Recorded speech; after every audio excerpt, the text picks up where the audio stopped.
Lake Tahoe is one of the most picturesque places Dwayne and I have ever visited. Nestled within the Sierra Nevada mountain range, it straddles the state lines between California and Nevada. From its crystal clear water and ocean-like waves to its dog-friendly beaches and the abundant mountain and lake views from various viewpoints around the lake, from its plentiful swimming areas that range from kid-friendly shallow water to deeper, more adventurous depths, and the waterfalls that can be easily accessed with a short hike, plus a variety of water sports and other activities such as hiking and biking or maybe renting a clear canoe that are sure to please the whole family. Lake Tahoe has something for everyone and has been one of the most enjoyable vacations we have ever taken. So join us as we explore beautiful Lake Tahoe and share our top 5 things to do or see while there.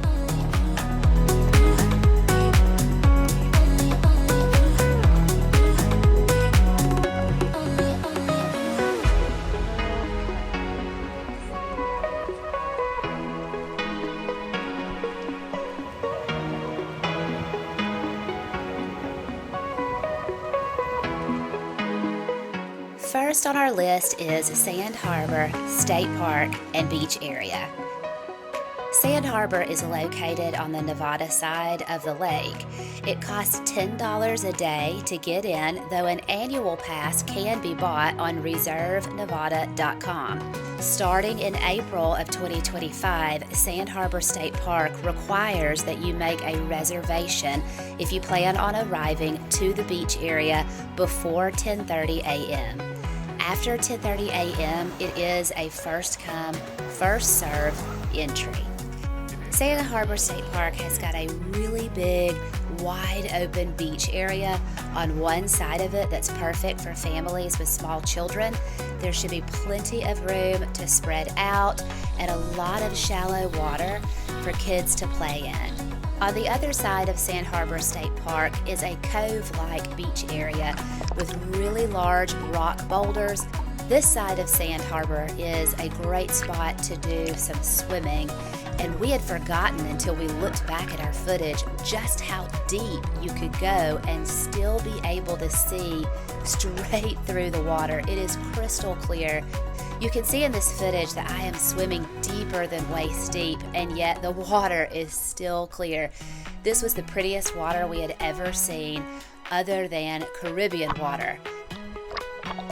In addition to the beach and swimming areas, Sand Harbor State Park also has a marina. In the middle of Sand Harbor State Park, you can find bathrooms, picnic tables, a concession stand, and a boardwalk that leads you out along the rocky cliff edges. The boardwalk looks out into the deeper parts of Lake Tahoe, and it's a great spot to go to catch a really nice sunset.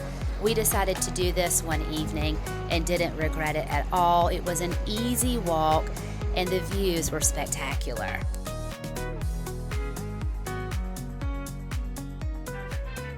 Driving all the way around Lake Tahoe will take at least 3 to 4 hours to do, but it's definitely worth it. The entire loop around the lake is approximately 72 miles long and has multiple scenic viewpoints worth stopping at, such as Inspiration Point, Emerald Bay Overlook, and Eagle Falls. The road travels through both California and Nevada and provides visitors with long-range mountain and lake views. When we were there, we made several stops along the way to take in the scenery. One of those stops was Emerald Bay Vista Point. Sitting at an altitude of around 6,500 feet, you have a clear view of Fannet Island and the Fannet Island Tea House, as well as Emerald Bay State Park. Another stop we made was at Emerald Bay State Park Lookout. This is an excellent place to park if you'd like to hike to Lower or Upper Eagle Falls, or if you feel comfortable climbing over and around the large boulder hill to get a good vantage point of Lake Tahoe. Fannet Island is visible from here as well, and so are Eagle Falls. But plan on being patient with regards to parking if you do intend to go to any of these scenic points, because parking can be limited. Dwayne and I love being immersed in the forest anytime we go out west. It's just a magical feeling to us. So we did take a small detour off of the main loop that goes around Lake Tahoe onto a road called Fallen Leaf Road. This small back road twists and turns among incense cedar trees that have a cinnamon-colored hue to their tree trunks, and they're covered in lichen. We definitely got out to see those trees up close because they were so enchanting. We also took the road on out to Fallen Leaf Lake Marina and Store, but I wish we had driven a bit further out into this area to check out Glen Alpine Waterfall. We didn't realize this waterfall was there, or we would have done so. Speaking of beautiful trees, though, I always have to get up close and personal with an aspen tree anytime we go out west. We just don't have aspen trees back home, so it's tradition that I go and touch one. Moving on, Inspiration Point was my favorite place that we stopped at on this day because it actually was kind of shady here. Without the sun directly in my eyes, I was able to really soak in the scenery and take my time. There are several benches and even a concrete ramp and sidewalk to assist visitors if needed. Bathrooms are available at this stop as well. The parking lot, however, is quite small, and we saw one lady get a ticket while we were here because she tried to park alongside the sidewalk, creating a much too narrow space for other drivers to drive through and get out instead of waiting for an actual parking spot. To be fair, she had also parked directly behind our car at Emerald Bay Lookout as well, just a few minutes beforehand, but we had to wait about 15 minutes for her to come back to her car and move her vehicle so that we could leave. We were really nice about it because it was definitely a crowded day, but we had no idea that this was going to be a pattern for her.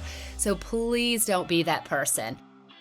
One more detour we would recommend taking is the Mount Rose Highway, or Highway 431, from Incline Village up to the Lake Tahoe Scenic Overlook. We flew into Reno, Nevada for this trip and drove over Mount Rose to our hotel. So we passed this stop on day one and took in the view. But if you aren't coming into the Lake Tahoe area from that direction, it's a must-do viewpoint. Be sure to check out the snow poles that are up in that area as well, because they were crazy tall. The third item on our list is to check out some waterfalls. Chilling out on the shores of Lake Tahoe and taking in the views is a given, but there are also some pretty cool waterfalls and hikes around the area. I am a sucker for a good waterfall, so I was excited to check out Lower Eagle Falls. We got to the area at the busiest time of the day though, so we couldn't find any parking directly across the street from the Lower Falls. As a result, we had to park at the Emerald Bay Lookout parking lot and walk a short way along the road to get to that trailhead. It isn't very far though, so it was completely doable. But once we got down into the waterfall area, the sounds and the view were incredible. We were pressed for time on this day a little bit, so we didn't get to hike to Upper Eagle Falls, but if we ever get a chance to go back to Lake Tahoe in the future, we definitely intend to hike to the upper part next time. It's only a half-mile hike, and it has a bridge that crosses over the top of the falls. If you continue beyond Upper Eagle Falls, this trail will take you to Eagle Lake, but you will need a Desolation Wilderness permit in order to do so. From what I understand, you can obtain this permit at the parking lot, though I would suggest taking care of it in advance online via recreation.gov. The next item in our top 5 is to rent a boat or a jet ski if you prefer and explore the lake. There are a ton of water sport rental companies at Lake Tahoe. Boats of all shapes and sizes are available for rent, as well as jet skis, clear canoes, paddle boards, and e-foil boards. We ended up renting a small boat though and exploring the lake. It's crazy how clear the water is near the shoreline and how dark it gets in the middle of the lake. Lake Tahoe does sit down in a basin between the Sierra Nevada and Carson mountain ranges. This basin has collected gallons and gallons of rainfall and snowmelt over millions of years. So the lake is around 1,644 feet deep at its deepest part. It's actually the second deepest lake in the entire United States, behind Crater Lake in Oregon, which is around 1,900 feet deep. We really enjoyed our time on the boat though, but if I did have to do it over again, I think we might have splurged and rented a slightly more expensive boat that has a shade or a covered portion on it so that we wouldn't be directly out in the sun the whole time. I did get a slight sunburn from this day, but it was still one of our favorite activities that we did while we were there at the lake. All right, folks, here she is. She's driving. Insurance to cover the bill. We're going a whole about 5 miles an hour right now. I'm going to go to 10. She's doing good. Here we go.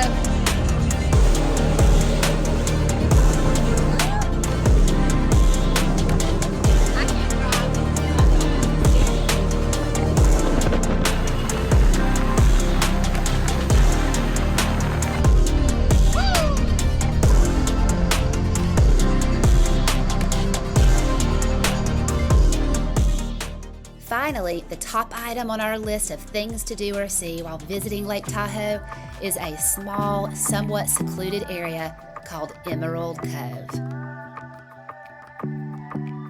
Emerald Cove is only accessible using the East Shore Trail, which is a 3-mile-long paved walkway that runs alongside the edge of Lake Tahoe from Sand Harbor State Park all the way up to Incline Village.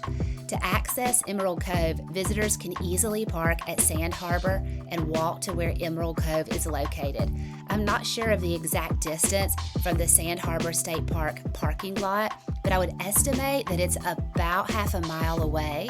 The water at Emerald Cove lives up to its name though. It looks much like water in the Caribbean, yet the emerald hues are a bit more vivid. There are numerous large boulders to perch on and chill, and several access points to get into the water here. This area is somewhat hidden, so it wasn't crowded at all when we were there. However, keep in mind that this would probably not be a super safe area for small children or for those who have mobility issues. There are a ton of rocks, sharp edges, and plenty of tripping opportunities here. We are biking on the electric bikes on the East Shore Trail, and from way up high, this is what you see. You like it? It is beautiful. The zoom in. It's unbelievably beautiful. Look how aquamarine it is.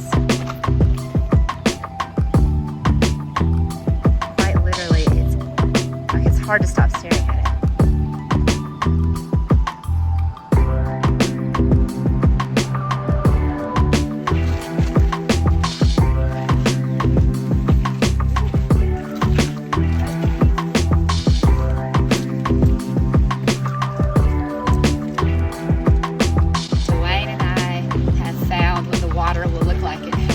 Right here at Emerald Cove. It's the prettiest water I've ever seen. It's in a lake. You'd think it would be in the Caribbean. It almost looks like a lagoon.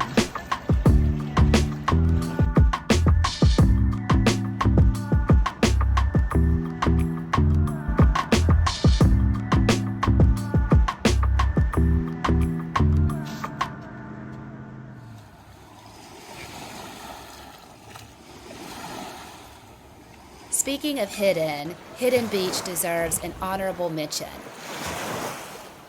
This area is also only accessible from the East Shore Trail, but it is closer to Incline Village than it is to Sand Harbor. There are bike racks nearby as well as restrooms if needed, but this was definitely a more crowded area than Emerald Cove was. However, it wasn't nearly as crowded as Sand Harbor State Park. This was a great little spot to enjoy the lake.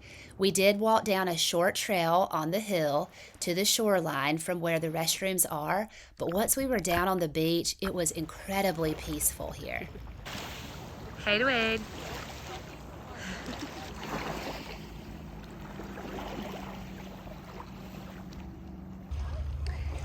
All right, do you like Lake Tahoe? Very much. You do? Your favorite part has been the jet boat? What's your second favorite? Probably This beach, Hidden Beach? This is Hidden Beach. It's not nearly as crowded as Sand Harbor. It is just as clear and beautiful though. The water is amazing. Before we let you go, we did want to mention a couple of really good restaurants that we would recommend, as well as tell you just a little bit about where we stayed. Dwayne and I stayed at the Grand Hyatt in Incline Village, and we would absolutely stay there again. Finding parking was really easy. The hotel and the grounds are simple to navigate.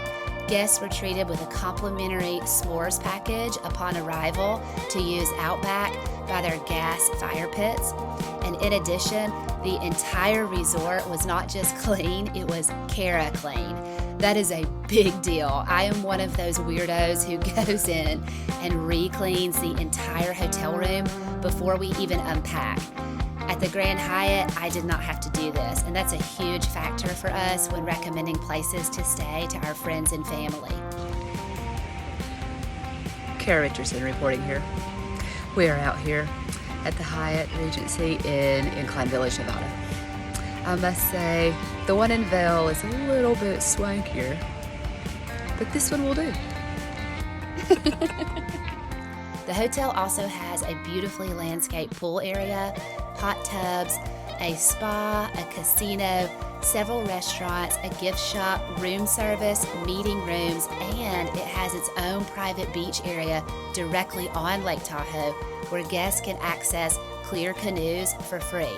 However, the hotel is currently renovating their private beach area at the moment, and I don't think they plan to reopen their private beach until sometime in 2027.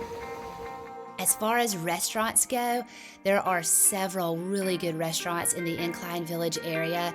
We did check out Mofo's Pizza, and it was excellent. Another one to check out is the Old Range Steakhouse. They have a fantastic reputation as well. I do think that they are only open for dinner though, and that reservations are strongly suggested. More information about the Old Range Steakhouse can be found on their website, but according to online reviews, the food is superior. One more thing I'd like to mention is that Dwayne and I were able to book this trip almost entirely for free. Dwayne has researched and studied how to turn credit card rewards into points and miles for several years now. Because of this, the vast majority of our travel costs are eliminated entirely.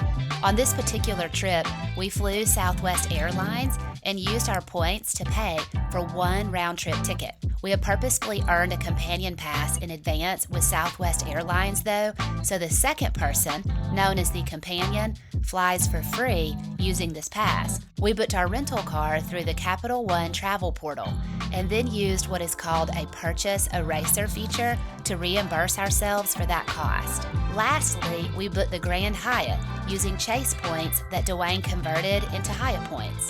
As a result, the only real costs that we ended up paying for this trip were small processing fees, food and drink, gas, souvenirs, and the entry fee to get into Sand Harbor State Park. We did splurge on renting the jet boat for one day. However, by the time that we added up all of the costs that this trip would have been, we ended up saving thousands of dollars. To learn more about how we do this, check out Dwayne's Instagram called Dwayne's Points and Miles.